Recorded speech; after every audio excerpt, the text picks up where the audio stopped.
موجودہ دور میں جو ہے اگر کوئی کسی کی خیر خواہی کے لیے کوئی اسے اچھی نصیحت کرے فوراً کہہ دیتے ہیں کہ بھئی اپنی نصیحت اپنے پاس رکھ، مجھے کوئی ضرورت نہیں ہے تیری نصیحت۔ یہ حال اولاد کا بھی ہے، ماں باپ سے کہتے ہیں، ماں باپ کو اولاد مشورہ دے تو وہ اس طرح کہتے ہیں۔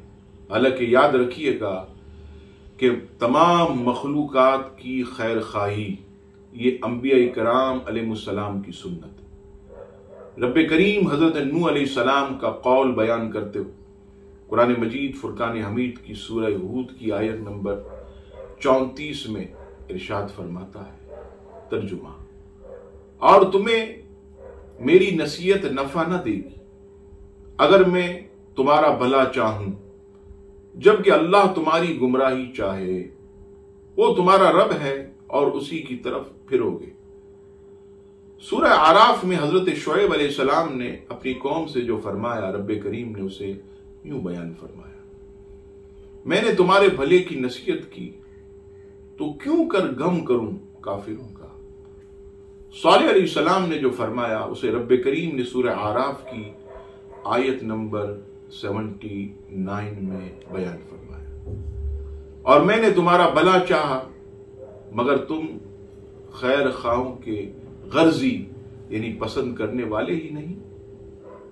اب آئیے نبی پاک صلی اللہ تعالی علیہ وسلم کا ارشاد جسے حضرت سیدنا ابو ہریرہ رضی اللہ تعالیٰ عنہ نے بیان کیا، ابو داؤد شریف کتاب الادب حدیث نمبر 4944۔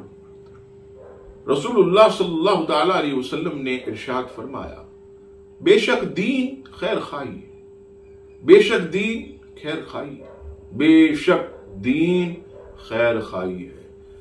لوگوں نے عرض کی: یا رسول اللہ صلی اللہ تعالی علیہ وسلم کس کے لیے؟ ارشاد فرمایا: اللہ، اس کی کتاب، اس کے رسول، مسلمانوں کے امام اور عام مسلمانوں کے لیے۔ اللہ اکبر۔ قرآن مجید کی خیر خواہی سے مراد یہ ہے کہ اس کی تلاوت کی جائے اور قراءت کرتے ہوئے اس کو اچھے انداز میں پڑھا جائے، نیز اس کے مضامین کو سمجھا جائے، بے بنیاد تعویلیں کرنے والوں کی تعویلات اور معترضین کے اعتراضات کو اس سے دور کیا جائے اور مخلوق کو اس کی تعلیمات سکھائی جائیں۔